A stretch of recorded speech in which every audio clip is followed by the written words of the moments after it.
Hello, my name is Dr. Peter Trzop, also known as Dr. Pete or Dr. Z. This is just a little section on analysis, or some people call critical thinking. Typically what happens is we say, well, what's the goal of a student? We want them to critically think, or we want them to be able to do good analysis. And this is all important. It's really the goal of education in a lot of ways. But people sometimes get confused about how do you grade it, and it is very difficult because you can really only observe the behavior of the student, meaning what do you do to show me that you're thinking. And we won't joke about that because sometimes I wonder if I'm thinking. So the key is that we have to sit there and look at different things. And so right here, we sit there and we think, okay, I need to get some academic material. And the academic material requires, just like in some other videos we've done, how to research, how do you find it? How do you bring in something that's academic in order to write your post? It could be discussion posts, papers, any type of assignment, but it needs to show some level of academic quality. And that's how you do it with academic materials. Now, it doesn't mean that you can't bring in your personal experience. Personal experience is very important. For example, we have military people or people who are experts in their fields, and they'll say, well, this is my experience in this field. Well, that's very important. At the same time, you want to sit there and look at how do you bring the academics and the personal experience and bring it together, because that experience itself is not academic in itself. So we're in college, we got to make it academic. So we got to figure out a way how to synthesize. We're going to bring things together. How do we bring them together, and how do we synthesize things and make it into a new writing or some type of concept? So there's things like that that we really need to look at, and how do we bring personal experience and academic work, bring it together and make a good academic post showing analysis and thinking.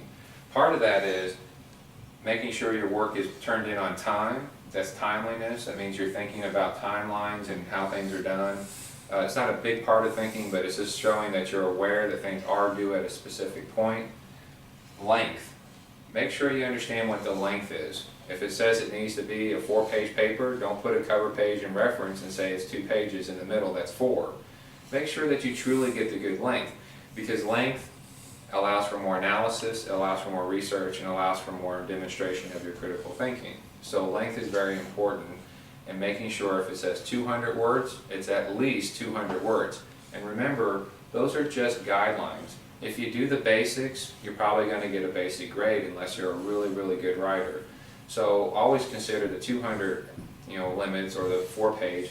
Always consider doing more, just a little bit more. Show that you have that a little bit, you put a little bit more thought into this paper or this post or this assignment. Another thing is sources.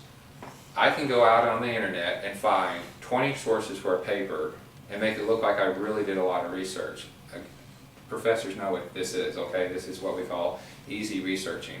The internet is a very good thing in that way. You can find sources and material a lot easier and quicker. Having said that, many of these sources aren't worth what they're printed on, which is a computer screen. You have Wikipedia, that's not a good source. You have type of dictionaries, online, someone's blog. These are not good sources. Now, if you're doing a paper on blogs, maybe that's important, but this is not important when it comes, it's not academic.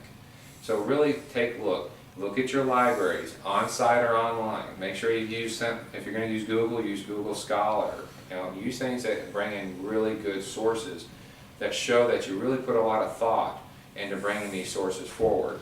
And then of course we have grammar, which I also include spelling and APA. So once you use these sources and you bring them into your paper, show me where you use them.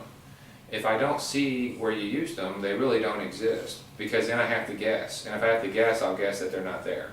So make sure that you really take the time and say, how do I put these components together and bring in the whole analysis? How do I demonstrate critical thinking? Also too, when it comes to work being in on time, we have the SAA policy. You can tell me a space alien abducted you. That's an excuse, and that's okay. I'm willing to buy it. I have enough grandparents, I always joke, enough grandparents that die each year because of late work. Well, enough of that. If you have something happen in life, just tell me, look, I'm late, this is what's going on, I had difficulties, I'm looking up sources, I need some more help. That's okay. Just reach out for that assistance, and we'll work with you. You can tell me a space alien abducted you, and that's great. Just get the work in, and let me work with you. Again, this is your education, you're making the most of it. And being a servant leader, I want to make sure you get the most out of your education. So again, this is Dr. Peter Terzop, and if you need any help, always feel free to email or call me at any time. Thank you.